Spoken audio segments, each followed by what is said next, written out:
تو اس دعوت کو سمجھو. آج کل کچھ لوگ پاکستان میں گھوم رہے ہیں، باہر سے آئے ہیں،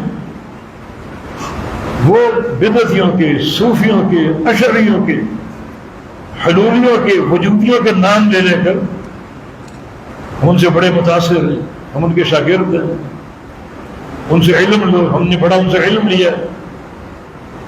اس سے یہ باتیں سن کر آپ کا منہج تبدیل نہ ہو جائے.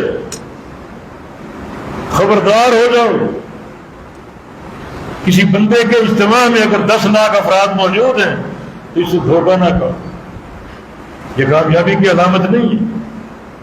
اگر یہ کامیابی کی علامت ہوتی تو اس کے مستحق انبیاء تھے. انبیاء دعوت دیتے 2، 4، 10 اور 20 افراد سے. اللہ تعالیٰ انبیاء کے لیے بھی لاکھوں کو مجمع اکٹھا کر دیتا ہے، لیکن یہ دین کا مزاج ہے، بڑا دھیما مزاج ہے. یہ اچھل کود اور یہ شور و غبار، لوگوں کا ازدحام. ان مناج کے اجل لا تکاد تجد فیہم راحل. لوگوں کی کثرت کی مثال ان 100 اونٹوں کی سی ہے جن کو آپ خریدتے ہیں، کھلاتے ہیں، پلاتے ہیں، لیکن سواری کے قابل کوئی نہیں ہوتا. قطعاً اس سے دھوکہ نہ کھانا. اللہ کے نبی کیا فرما رہے؟ سب سے بدترین چیز بدعت، سب سے بدترین چیز.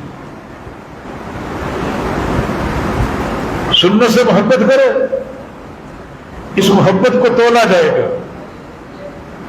اسی قوت کے ساتھ بدعت سے نفرت کرو، اسے بھی تولا جائے گا اللہ کے میزان میں قیامت کے.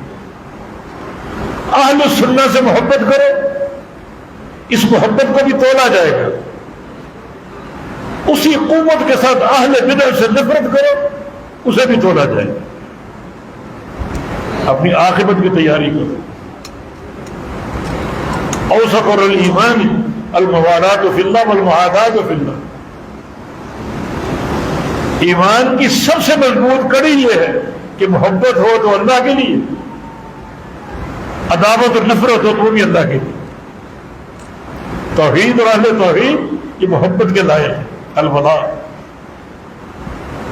سنت اور اہل سنت یہ محبت کے لائق ہے. اور شرک اور اہل شرک اور بدعت اور اہل بدعت یہ عداوت اور نفرت کے لائق ہے. یہ امتحان ہے. الحب فی اللہ والبغض فی اللہ مشہور نبی اسلام کے لیے. محبت بھی اللہ کے لیے اور بغض بھی اللہ کے لیے.